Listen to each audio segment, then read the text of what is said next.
Welcome back to part 2. As you can see, the model is completed.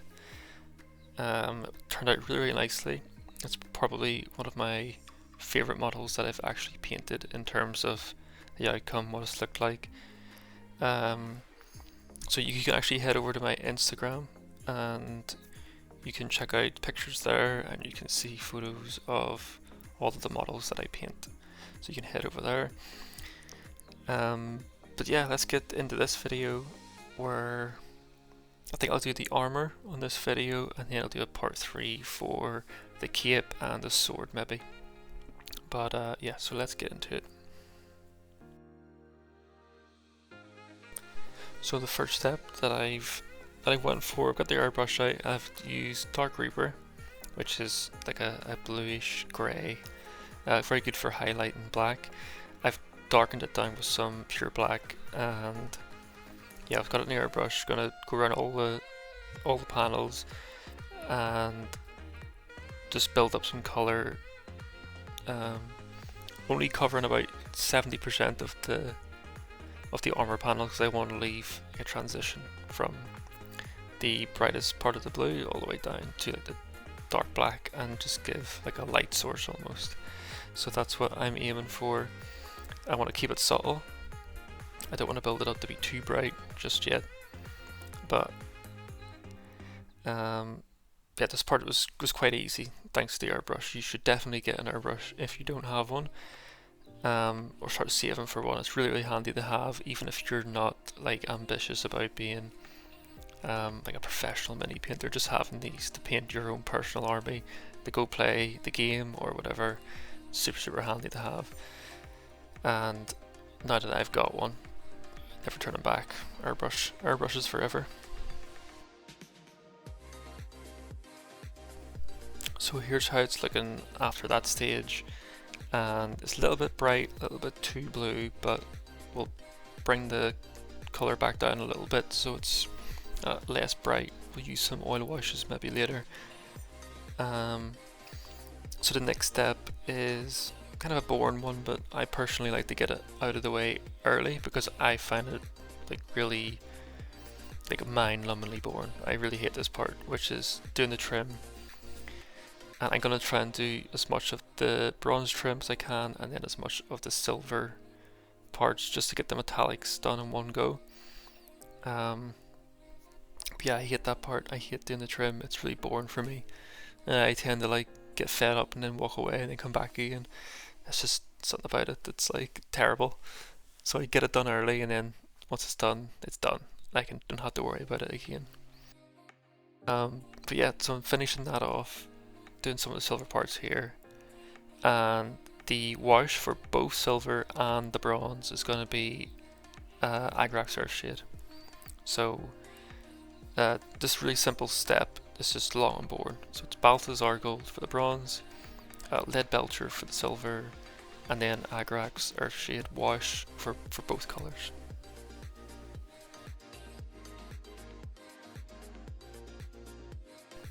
Moving on from that, naturally you go into a little bit of a rough edge highlights. We've got Sycorax Bronze here, and I'm going to do a little bit of a sketchy edge highlight over all of the washed bronze areas, and this will just bring up a little bit of light reflection on the edges of the armor panels, which would be like a naturally occurring place to get like light reflections.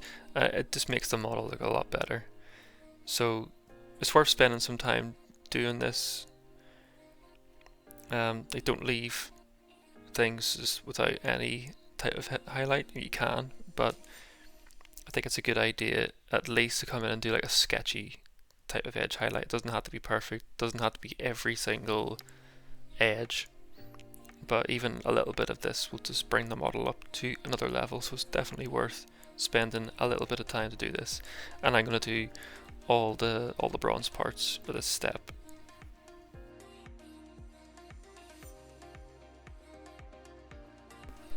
So here I'm doing the same sort of thing, which is the edge highlights for the armor, but I'm going like sort of back a step in the video, but I'm doing it for a reason, because I want to like showcase an important like element to do an edge highlighting. And so here I'm going around this as normal, doing the Dark Reaper. I'm also doing some little micro scratches on the surfaces of the armor panels to add in like just another layer of detail. And then, so here for example, I've got some of the lead belcher, and I'm going to go in on top of the edge highlights that I've just been doing, and I'm going to add little bits of battle damage as I go. So like these small details which seem insignificant as you go to sort of build up and build up, and then as you get further on with the process and you sort of get towards the end, all this detail adds up. So it's quite important not to ignore that, and I just wanted to kind of go back in the video and go back a step to highlight that. So when you're doing your edge highlights, you can bring in little bits of battle damage, some micro scratches. If you don't know what micro scratches are, there's tons of videos on it. I'll probably do a video soon on that, just how to do them correctly and get that nice thin line. Well, this is all down to really how much paint you hold on the brush. But yeah, just highlighting that small point, and I think it's a really important point that will definitely help bring a lot more to your miniatures. So we'll continue on, but that's a good lesson to point out.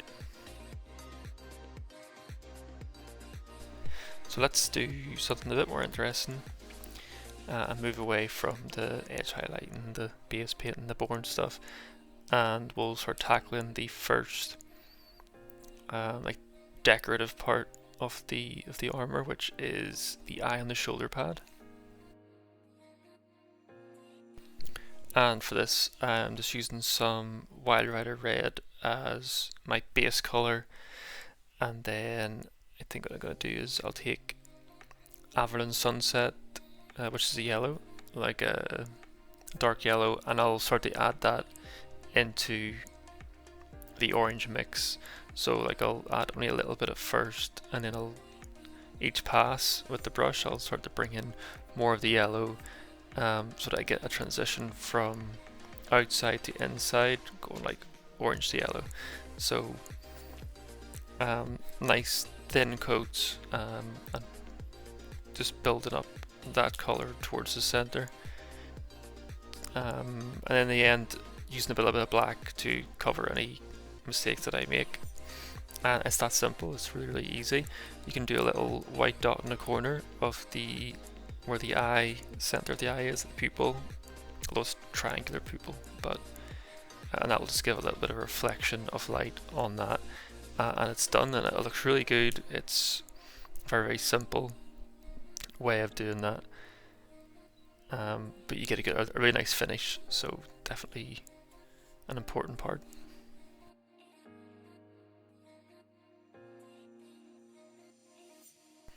So from the eye on the shoulder pad, I think the next natural progression is to come into, like, there's a little eye portion at the bottom of the torso, and to start with, what I'm going to do is I'm going to add in some Mephiston red and some black, a mixture of that to darken the red down, and I'm going to try and do like this belt buckle type portion. And on the box art, it's like quite a smooth transition from like black into red at the center, so I'm going to try and recreate that. So starting with quite a dark red base color, covering about like 60% of the surface area, and then like I did with the eye on the shoulder pad, just getting that transition is about like building up the color on your palette. So you start with the red with the black in it, and then I'll start to go towards a pure red, maybe a little tiny bit of black, or just pure red itself, and then I can start to add that in. And if you really want to, you can add a little bit of like orange into the mix of red and build the brightness up on that tone as well, and then you'll get a nice transition. And this is a really easy way to get a good quality transition. It's not very difficult. I suppose it takes a little bit of practice just with the brushwork, but other than that, it's actually quite a straightforward technique, and I think this is a good point to make, which is if you're a beginner or not very confident in your painting, a lot of the times these types of things can seem very intimidating or unrealistic for you to maybe be able to do, but it's actually not. And I had this problem when I looked like early on when I was painting. I looked at YouTube videos and I was thinking, I can't do that, that's sort of way beyond my level, but it's actually not that far beyond your level. It's surprisingly how close it is to where you're at, and you could definitely achieve things. And this is just a small example, this is quite a straightforward thing to do, but some people might look at this and get intimidated and just think, no, I can't do that, I'm going to paint this entire part red, throw in a little bit of a wash. And you could do that, but you could also try something a little bit more technical and you'll get a much nicer result in the end. So I think what I'm trying to say is, like, don't be afraid to take risks and don't be afraid to try new techniques, and the worst that can happen is it doesn't look right and you can just get some paint thinner and kind of wash it off and try it again. So I think that's just worth mentioning. Yeah, don't be afraid to take risks.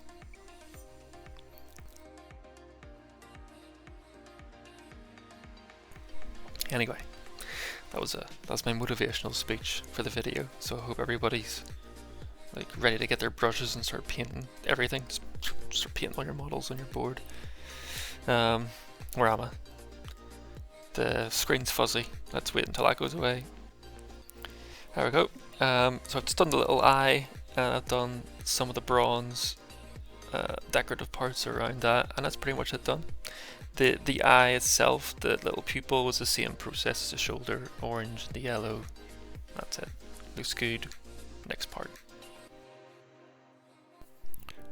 Oil wash. Right. So here I've got some good quality oil paints. I get mine from Winsor & Newton, who do amazing brushes. First of all, they arguably the best brushes that you can probably buy, but they do very, very good oil paints, and you can buy a little tube. I got 2 little tubes there. They're about a few pound each and they will last ages, so you can get yourself some really good quality oil paints for very, very cheap.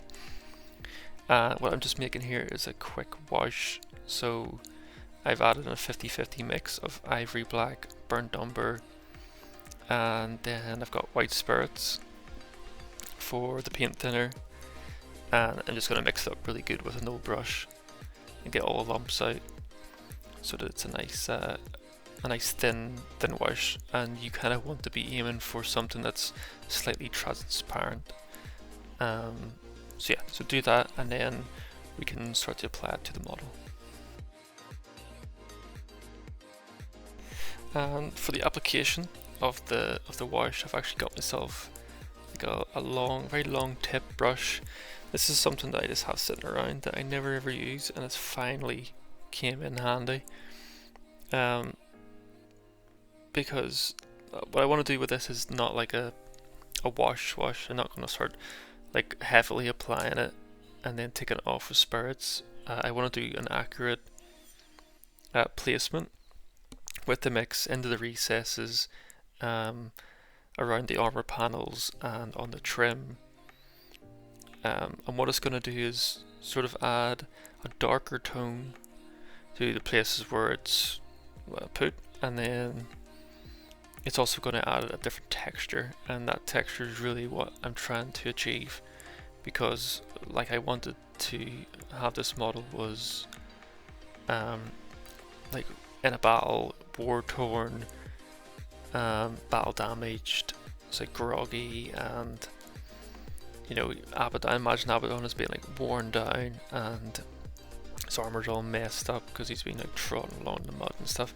So having this little bit of extra texture in there, I just felt would be quite nice. I thought it would look good, and in the end it really made the model. So I'm very glad that I put it in, but I'm glad I put it in this way, this technique, instead of just a big oil wash and then come in after with like a sponge or Q-tips and cleaning it up that way. I just think this way of doing it added something without taking away all the work that I've done before, and it worked out in the end.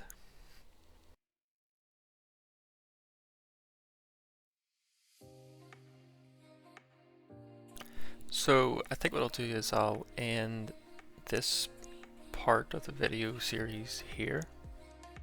In the next part we'll do the cape, we'll do the sword, and I'll go over the face, but something went wrong with the face, so I'll explain that in the next video. But yeah, we'll leave it here. Thanks for watching. If you've made it to this part of the video, please give a like, hit the subscribe button, and I'll see you in the next video.